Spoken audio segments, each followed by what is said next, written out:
Good evening and welcome to Left, Right and Centre. I'm Vishnu Shom. In a stunning turn of events shaking the Himalayas, Nepal's Prime Minister KP Sharma Oli resigned amidst the raging Gen Z protests, and we now know the name of the likely interim head of Nepal. Sushila Karki is the first woman Chief Justice of the Supreme Court of Nepal, and it does appear that the protesters, the Gen Z protesters, the young protesters, want her to be their interim leader. The only real authority figure in Nepal at this stage is the army chief. The army is out on the roads of Nepal to try and ensure that some of the violence which we saw yesterday and day before doesn't actually carry on. At least 22 people have died, hundreds have been injured. There have been lots of efforts at defying the curfews which have been taking place, and a lot of the leaders of the former government have escaped, some precariously on a helicopter as well. We've got footage of that which has emerged today, holding on to a rope mounted at the bottom of a helicopter. But Kathmandu's airport operations have been restricted. In fact, they haven't taken place, leading to thousands of people being stranded. The situation remains quite tense on the ground, and there are questions and concerns about how all of this has taken place, the upheaval. Was this an external power? Is this all internal? How united are the protesters on the ground? Yes, there may have been concerns about corruption and inefficiency among the protesters, but really, how is it that this entire protest and this entire government falling has left everybody around the world in absolute surprise? Well, joining us now, Rose Kandel, a social media influencer and economist, Karishma Bista and Sahat Kasa. They're both protesters. Thank you very much for being with us. Rose, let me come to you first. You will have an interim leader now, Sushila Karki. Do all of you want her to be the interim leader until elections can be held? Why do you believe she's the best person to lead? So it has been very evident that the majority of Gen Z population wants Mrs. Karki to be appointed as the interim leader. What we need right now is not election. We do not have the resources, nor do we have the time for that. We need an interim leader appointed immediately, and one candidate that stood out was Ms. Karki, and given her experience in the Justice Department, she stood out to become an excellent representative for the time being. I believe she will be appointed for 6 to 12 months, giving us time to have an election to elect a prime minister. Karishma, do you believe that the violence that we've seen over the last few days has come to an end now, finally? As the youth knows, and we all see, that violence had escalated a lot, but as the news says, the army has taken over and it's getting down. I believe it will soon be very quiet and it will all soon go away. And we all hope that it will be soon. Sahat, how many groups among the Gen Z protesters are there? I ask because one of the questions people don't really have an answer to is, who is the Gen Z leader? Who is the leader of the protests? So it is currently being mediated by Hami Nepal, and they're in talks with the army. But exactly, I don't know the numbers because it's not. I've not yet come to know the exact number of leaders. But yes, some of the groups have chosen their leader, and they're in the talks as we speak right now. And how many groups are there? I was told 3. Is that correct, Sahat? I'm not sure right now, but maybe. Rose, is that not surprising? All of you are out protesting in Nepal. There is no clear leader. How did it all start? You see, this is what's interesting about this movement, and this is sort of evident towards this being such an organic movement. There has been a lot of international speculation about whether there were external forces or external biases behind this. But this sort of shows that, this particular movement, that's just the Gen Z movement, that the part that wasn't infiltrated by other political agencies, this particular movement is only done by Gen Z and only with the leaders that came in from different groups. And Karishma, why did this take place in the first place? Is it complaints about unemployment? Is it complaints about a lack of development? I do know that when they said that social media would be shut down, a lot of you said that is just not acceptable. But is there something larger about why you want a change in Nepal? Collectively, youths were very frustrated with the government and the corruption happening. The social media ban did enrage it, but it was the protest was not because of social media ban or against it. The protest was against corruption and to unite youth and to bring peace in the country. Rose, you know, we've seen some very frightening video. We've seen former leaders being almost lynched. Some of them escaping by a helicopter. We've seen the former finance minister, you know, being pushed around, thrown into a river, etc., etc. Nothing justifies this sort of violence, does it? Was there no alternative to the violence? You are definitely right. Nothing justifies the amount of violence. What we wanted was an ethical and a legal form of prosecution. However, because how many people got into the street, it seemed quite uncontrollable, and a lot of parties also infiltrated. So we have to remember that a lot of different external parties with their personal vendetta had infiltrated this movement. I do personally believe that Gen Z, the group itself, was not responsible for any of the physical violence, because even when we're talking together, even if we're having a meeting, even if we're having talks on social media, nobody spoke anything about any sort of physical violence. But I believe that it's from the infiltration that it happened, and it's such a heartbreaking thing. We cannot condone that. What we really want is an ethical and a legal form of prosecution. That's what we wanted. That's what it should have been. But unfortunately, things definitely got out of hand, and now it's definitely left a very disastrous images in our head. Sahat, who are the infiltrators who got into the Gen Z protests?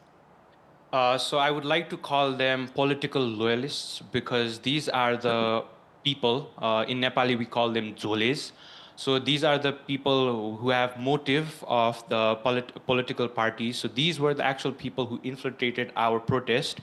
And because of them, it actually escalated to a point where, yeah, government had to take actions. Karishma, in the movement that all of you are part of, do you believe that all existing political parties have to be replaced by something new? I don't, as general public thinks, this is not true. Not all parties are corrupted. We as general public only want peace and non-corrupted government. We are not asking for parties to step down, every party to step down. We're just asking for non-corrupted government and a peaceful country. And how, Karishma, would that actually work? You know, you've got this government out, that's quite clear. Would you want, you know, opposition leaders to come to power in the future? Is there any political party which you believe works in the interests, in your interests? Right now, youths, we wouldn't want any parties. We just want a selective leader who is experienced and loyal to us and youth, who would represent us properly. And, you know, I mean, Rose, that is the concern. All of you are very young and, of course, ambitious and want the best for Nepal. But you need experience also in terms of leading a country. There's the economy to run. You know, I mean, the entire process of governance is so important. Do you believe that former political leaders, perhaps from other political parties, should play a role? Or do you believe that this interim leader, Sushila Karki, should make way for an entirely new generation of leaders? And if so, where would they come from? For right now, I think what our priority is to get an interim government, because we don't want the army to take over. We want an interim government as of right now. And I think the past leaders, what Gen Z wants is change. And the protest was fully for corruption. So I think it's for the Gen Zs, the people in nation, to vote for it. Rather than our opinions, I think they will vote for it. Can I add to that? Go ahead. Yes, so I would like to add to that. So what we also wanted was not all parties to, leave the parliament immediately, but what we wanted was a cabinet that immediately, investigates corruption, a fast track of cabinet that investigates corruption on all levels. That's what was our initial demand. It's not for us to, decide if we want the older leaders or not. We want them at their best. We want them to be investigated, and whoever passes the test, they can have it. But one of our main demand is also, like Karishma Karishma said here, is to directly elect a prime minister and to sort of change our previous constitution. Karishma, I must ask you, are your parents supporting all of you? We've seen a great deal of violence in Nepal over the last few days. Are your parents backing you and other Gen Z leaders and protesters 100%, or are they worried? What are you hearing at home? I think as the citizens of our country, from older generation to young, everybody is supporting this movement.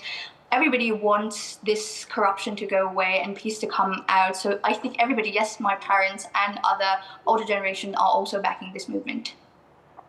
And Saad, let me ask you as a final question. Do you see India as a friend in this entire process?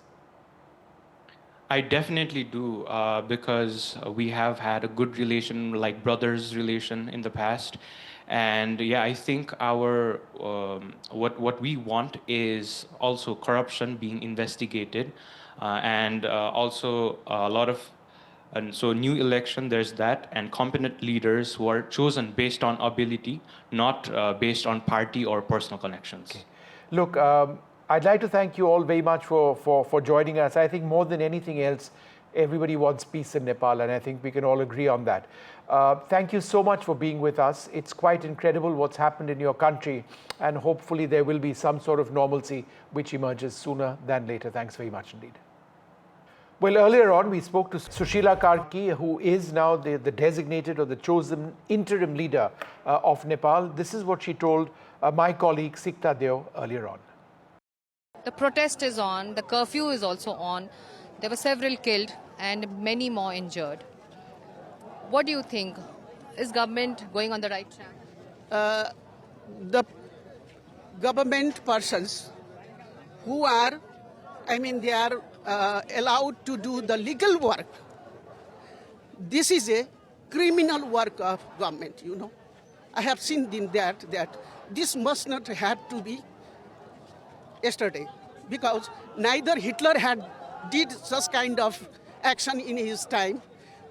Hitler had not put children on the gas chamber, nor our ex-ruler, Rana ruler, have killed any child or hanged any child. You're saying the atrocities took place on the streets of Kathmandu yesterday, but the protesters here are saying it's not about the social media ban. It is about the corruption, the economic crisis of the country. Everything. This is the movement we have felt.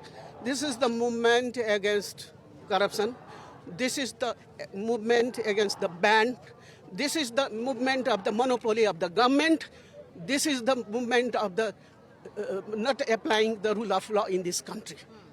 And each and every people who are fighting here, they are actually the children of those people who have gone out of the nation to work as a labor. And they earn a living abroad. So the government has also appealed to the protesters to take back their protest marches, and also reassured that whatever happened yesterday will be investigated and a report will be given in 15 days. Is it convincing enough? No. This is out of, because yesterday they should not have to use the guns and bullets, This not have to be done.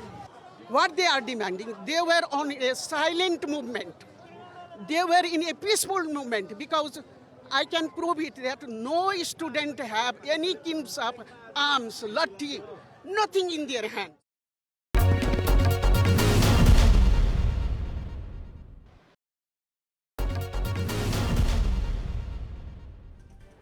Well, at a time of profound changes in Nepal, the collapse of the government, the army now in charge of law and order, and a simmering ground reality, larger questions do exist on how this all happened. These Gen Z protests, were they triggered by external factors? Was it entirely spontaneous? Manish Tiwari now joins us, the senior Congress leader. Thanks, Manish, very much for being with us. You've written about this, you've tweeted about this as well. Given how close the Nepalese Prime Minister Oli was to China, could the events in Nepal indirectly, in your opinion, strain India-China relations amidst this recent Modi-Xi rapprochement? Well, first of all, it is important, Vishnu, to dissimulate what really has been going on in South Asia since the July of 2024.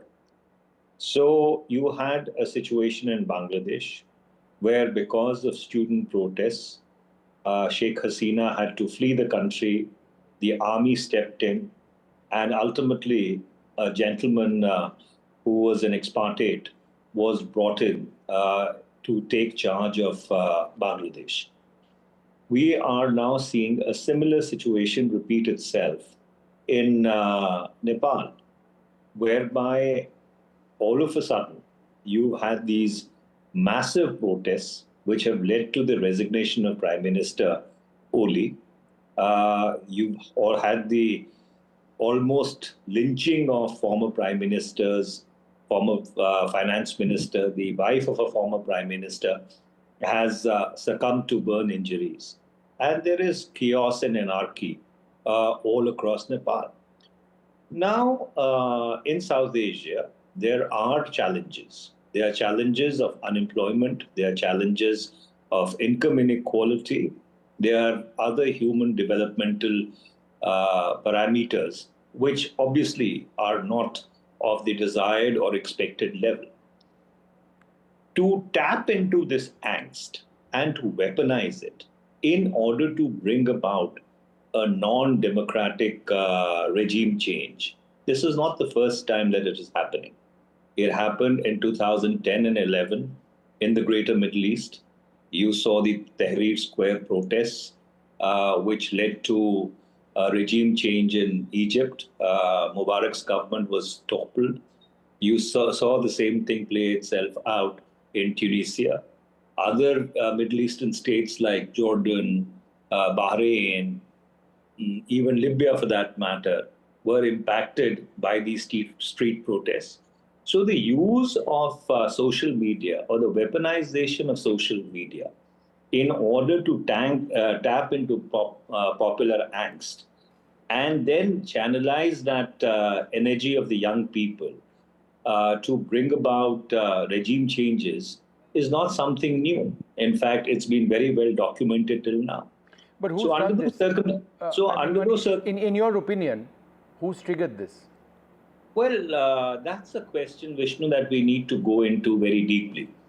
Before pointing fingers at A, B, or Z, it's important to understand that this trend, Nepo kids, which really became the sine qua non of this upsurge in Nepal, was it organic, or was it being orchestrated by interests which have an inherent stake in instability in South Asia?